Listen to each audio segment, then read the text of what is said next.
Good. Can you all hear me? Yes, sir. Hey, I'm Ryan. I'm the first reader. Ken's will be the second reader, so you're in for a treat. So for this reading, I'm going to do a thick, obnoxious New York accent. And I want you all to know that's my real voice. This is the put on. And I want you to picture you're in a restaurant, you just finished eating, and the waiter comes over, and this is what he says. Sorry, give me a second to to take off this accent. I'm talking here. You think that's bad? You're not going to believe what happened during my first shakedown. Tony the Tiger used to be the boss around here. We called him that because he had a tiger tattoo on his arms. Nothing to do with the Frosted Flakes bullshit. If you mentioned the cereal, he'd lose his shit. You said anything was more than good, he'd beat you until you couldn't say the word great. Guy had issues. This was a couple years before he went on his permanent vacation at the timeshare in Florida. And I must have been all of 19 years old and raring to bust some heads. They had me going around collecting cash from the businesses they already shook down, but they said I wasn't ready to do it on my own. Then one day, Tony the Tiger called me into his office and tells me, he says, "Kid, I got a job for you, the kind you've been itching for." I perk up. I'm ready to rock. "Yes, sir," I say. "You know Mikey McMuscles?" I say, "Yeah, everybody knew Mikey McMuscles back then. We used to have a stake in his wrestling promotion, the Extreme Muscles Federation. So we worked with Mikey pretty often, mostly gassing up the guys on the roster.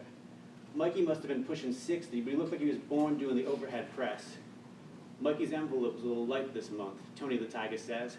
"Go over and get the rest form out of him." "The juice ain't free," I say. I drive over to the gym and my confidence is plummeting. Sitting there in Tony the Tiger's office with 6 of our guys in the back room packing heat, it was easy to feel like Mr. Big Dick. Then I walk into the Extreme Muscles Federation. There are more than 6 of his guys, the whole place reeking with sweat. Some are wrestling in the ring they used to practice, bouncing around the ropes. Others are at the bench presses and squat racks. Mikey is on the bench in the middle doing one-arm curls on a 130-pound dumbbell. At 19, I didn't weigh much more than that. "There he is," Mikey says. "How you doing, Petey the pervert?" If somebody called me that now, I'd stomp their fucking teeth in. I got the nickname because the first time I walked into the club we used to own, I couldn't stop looking at Claire on the pole with her titties out. I skip all the small talk that I know I should make. I came from Tony's office. He said your envelope was a little light this week. Mikey hadn't even stopped doing the curls. The veins in his bicep are popping out like he's got a nest of snakes in there. "Everything is light when you're as big as me," he says. I fold my arms over my chest, trying to look big. I'd been dreaming of making someone an offer they couldn't refuse, and I'm not talking about our half-priced Long Island iced teas since I saw The Godfather. All the time I pictured it, though. I was putting the heat on some twerp smaller than me. His guys behind me, in front of me, all around me, stop what they're doing to watch. But Mikey switches arms and keeps curling. He's staring at his bulging arm as it goes. "You know what I mean," I say, trying to stop my voice from quivering. This guy's biceps were bigger than my quads. I don't deal with errand boys, no offense, Petey. You tell Tony if he has an issue, then he better come down here himself. The thing with people saying "no offense" is that those fuckers always mean offense. It's my first shakedown, so I can't go back to Tony the Tiger with my tail between my legs. Here's the other problem. Tony took away my gun. It's stupid, but I sat down with the safety off while the gun was in my pocket, and that bullet whizzed around the kitchen until it hit a picture of Tony's wife right between the tits, and the guy started yelling, "Petey the pervert strikes again." So I'm standing there, unarmed, and Mikey is still curling with a 130-pound dumbbell. I didn't even know they made weights that big. So I'm trying to be a big, tough guy, and I grab Mikey's arm on the way down to block him from going up. "You're going to have to talk to me," I tell him. I squeeze every muscle in my body to stop from shaking. He turns the weight and hands it to me. As soon as he lets go, I tip forward. It crashes against the floor. Mikey McMuscle stands up and cracks his neck. He's got the intimidation thing down. At 60, he's still stepping to the ring a couple times a month at their shows. I scramble back and I point one finger at him. I say, "The envelope was light. You gotta give me the rest of." I didn't know what to say, saying, "I'll tell Tony it sounded like I was in kindergarten, but I'll kick your ass if I'm only good for a couple of laughs." "Or what?" Mikey folds his arm. His pecs get even bigger.